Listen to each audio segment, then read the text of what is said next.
everyone, Jay Super Awesome here, and this is my entry for the HORRORman Slashback Challenge. This week's theme is a modern day slasher.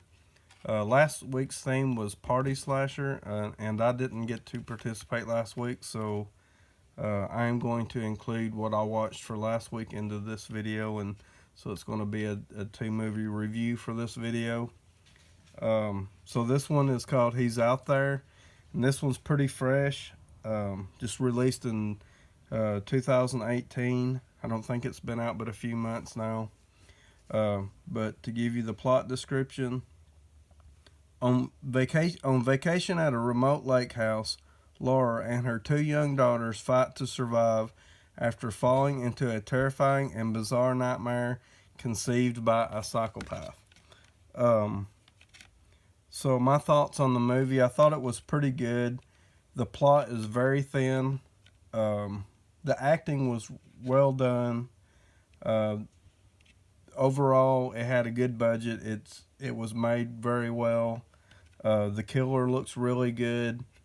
But the biggest downfall with this movie is there's not enough kills, and I'm recalling only two from the whole entire movie, and a couple of sort of brutal scenes, but kind of intense, but just not really a lot here. A very thin plot, very basic. It seems really similar to a lot of things coming out these days. It's kind of hard to recommend for anyone because, you know, most people watch these movies for the body count and the fun with the kills, and we're just not getting a lot of kills here.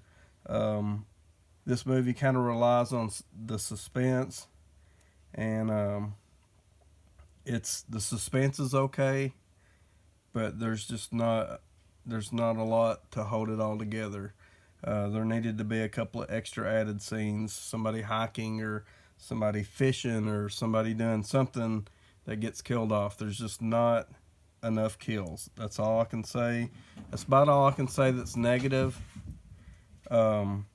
So my rating on this, I would give this a 6 out of 10, as it was put together, like I said, pretty well. The killer looks good, and I'll show you the killer on the back of the slipcover a little bit better. You can see him there.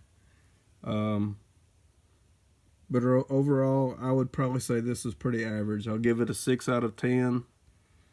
And that's probably being a little bit generous with, there's not a lot of meat on the bones here, people. So that is my review for Modern Slasher. And to add a closing thought and maybe a word of advice, please do not eat cupcakes that you find out in the middle of the woods. Probably not the greatest idea. Okay, so next up will be my review for a party-themed slasher, and it will be for Slaughter High. It relates to party theme because there is a reunion being held, and that's where the party takes place. So to give a plot rundown, there's horror in the halls, lynching in the lunchroom, murder in the metal shop. Welcome to Slaughter High, where the students are dying to get out. In high school, Marty was the kid all the students teased, taunted, and tortured mercilessly. One day, things went too far, and one of their jokes backfired, disfiguring Marty for life. Now, 5 years later, Marty has arranged a special reunion for all of his high school friends: the prom queen, the jock, the class clown, the rebel. A few select others have been invited, and it's going to be a gala of gore. Okay, so my thoughts and opinions on this one. This has always been a fun watch for me. I have always enjoyed it. This is my third time viewing it. I know this series is supposed to be more about movies that you haven't seen, but I wanted to review and watch this Vestron Collector's Series version. It's the first time I got to watch it since I bought it.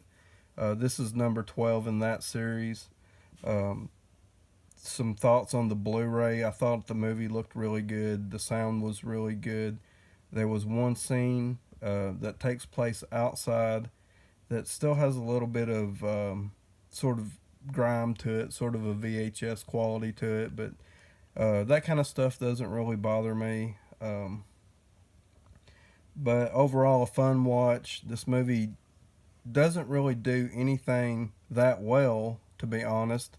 The kills aren't really that great and pretty unrealistic, to tell the truth about it.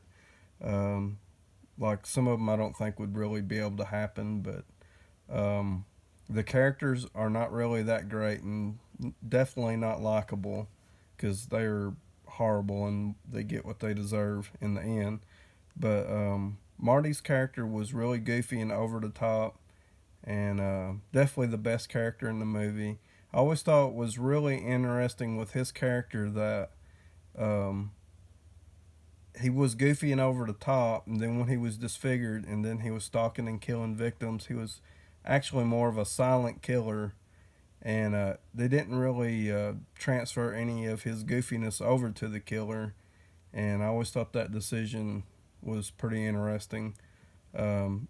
His hat would have a little bit of a jingle as he would approach, so that'd give it a little extra character. I like the look of Marty when he was killing. His mask was really cool. His overall look was cool. Um, just a really fun watch. The one negative thing I could say about the movie is the score. It's done by Harry Manfredini, who hopefully I pronounced that right, but he done the music in a lot of the Friday the 13th movies, and the music here, a lot of it seems like a direct rip from some of those Friday the 13th movies, and it doesn't really fit, and it doesn't give this movie